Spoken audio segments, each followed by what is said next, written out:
कि आज के लगभग 1.5 महीना पहले मुझे ये जानकारी हुई कि 16-17 में 3 पंचायती राज प्रशिक्षण केंद्र के लिए प्रदेश सरकार की तरफ से 25-25 करोड़ रुपया सैंक्शन हुआ था।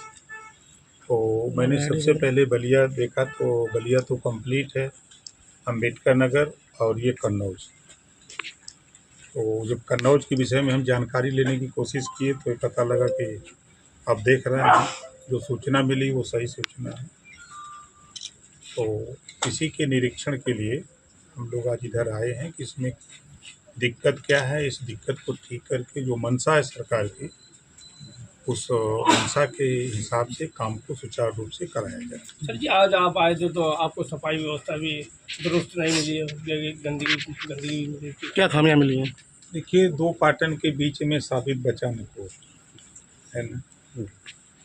अब तो अगर हम बोलेंगे तो विरोधाभास शुरू हो जाता है।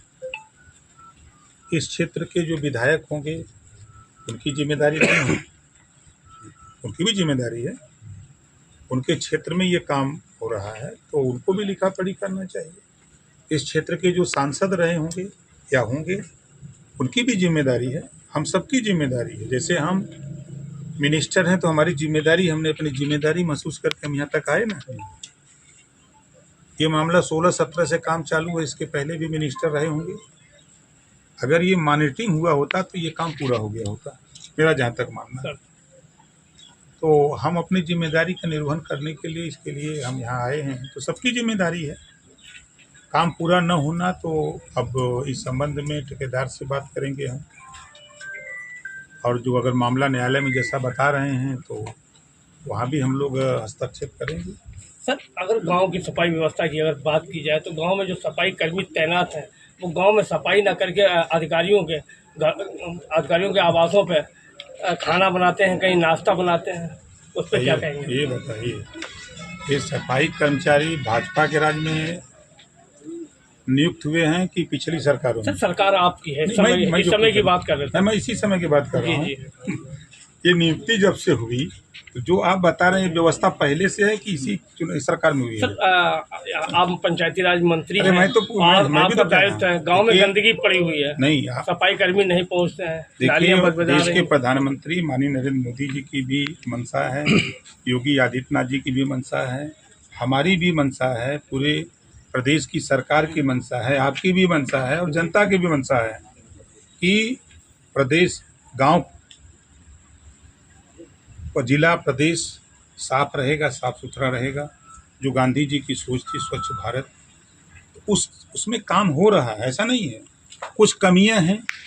अब जैसे हम यहाँ आए हैं, आप यही बताओ, हम यहाँ नहीं आते तो इस पे हम यहाँ आए हैं ना, ये खबर लखनऊ तो छोड़ो दिल्ली तक चली गई होगी, फिर आज भर वहाँ क्यों चला गया? हलचल पूरे देश में इस बात को लेके हो जाएगी। जिस बात को आप कह रहे हो मुझे भी जानकारी हुई है, मैंने भी इस पे काम शुरू किया है कि अब हम जो हमारे पंचायत सचिवालय हैं, हम अपने पंचायत सचिवालय में हम अटेंडेंस आधार आधारित बायोमेट्रिक अटेंडेंस कराने के लिए हम तैयारी कर रहे हैं, ताकि जो आपकी शिकायत है, हमारी शिकायत नहीं, जनता की सुझाव, उसको कल शिकायत, हमारे सुझाव है वो कि गांव में सुझाव जो काम होते केवल कागजी काम होते हैं, जमीनी स्तर पे कुछ नहीं होता है। देखिए, एक चीज़ आप जान लीजिए, राजभर को जानते हैं ना? हाँ, बिल्कुल बिल्कुल। लगभग हम भले आपसे आज पहली बार मुलाकात हो, लेकिन हमको अंदाजा है कि राजभर को आप धीरे धीरे 7 साल से सुन रहे हैं। जी। हम दूसरे मिजाज के नेता हैं, हम जिस काम में लगते हैं उस काम को करते हैं। जो आपका सुझाव है, जो जनता की चाहत है, सरकार कटिबद्ध है। ये बीमारी लंबे समय से पाल के रखी गई है, उसको ठीक करने में थोड़ा टाइम लगेगा।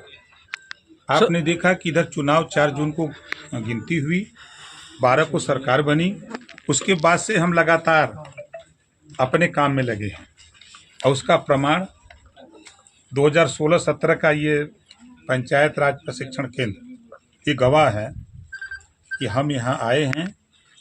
तो यहाँ आपको आने वाले दिनों में ये कंप्लीट भी मिलेगा, साफ सफाई भी मिलेगी, हर व्यवस्था यही नहीं, आपको हम अपने विभाग के बदौलत हम पूरे प्रदेश के 25 करोड़ आबादी को हम साफ सफाई के मामले में बेहतर करने के लिए पूरी ताकत के साथ लगने जा रहे हैं। सर के ग्राम विकास अधिकारी को एक कलेक्टर मिलना चाहिए नियमानुसार, या उसके बड़े बड़ा कलेक्टर मिलना चाहिए, लेकिन जलालाबाद में इतनी दूरी बढ़ा दी गई है, 15-15 किलोमीटर दूरी बढ़ा दी, जिससे कि लोगों को काम नहीं हो पा रहा है। अब जो आपका सुझाव आ रहा है, मैं परसों ये मेरे संज्ञान में आया। जी इस संबंध में हम लोग कल मैं चीफ थोड़ा सेक्रेटरी दूर साहब ने बैठा था हाँ ठीक है। इसको लेके। जी इस तरह की शिकायतें क्षेत्रों से आ रही, इसमें क्या किया जा सकता है। तो संभवतः कल मुख्यमंत्री जी के साथ हमारी बैठक है इसी बात को लेके। तो जो बीमारी मिलती है तो जो बड़े डॉक्टर हैं वो ठीक करेंगे। हम जिसका इलाज नहीं कर सकते, उसके इलाज के लिए बड़े डॉक्टर के पास हम लोग जाते हैं और बताते हैं भाई आप अपना इंजेक्शन और टैबलेट और पानी उनी चढ़ाइए ताकि ये बीमारी ठीक हो। सर ये सब्जी को बराबर ऑफर दिया जा रहा है लीजिए की तरफ, मानसून ऑफर, क्या कहना है इस पर आपको? ये मुंगेरी लाल का सपना सोच रहे हैं। देखिए सच तो ये है, अगर याद करिए 3 सितंबर 2013 का फैसला हाई कोर्ट का, हाई कोर्ट ने कहा था कि 27% आरक्षण का लाभ कुछ जातियां उठा रही हैं, इसको बांट करके सभी जातियों को दिया जाए। ये हमारा फैसला नहीं, हाई कोर्ट का फैसला है। राघवेंद्र सिंह पूर्व रिटायर्ड जज, हाई कोर्ट के नेतृत्व में एक सामाजिक न्याय समिति बनी, उन्होंने भी यही बात कही। रोहिणी आयोग का गठन हुआ, वो भी रिपोर्ट आ गई। पूर्व राष्ट्रपति के नेतृत्व में 5 सदस्यीय टीम वो भी सर्वे कर रही, वो भी यही बात कह रही है कि तमाम ऐसी जातियां हैं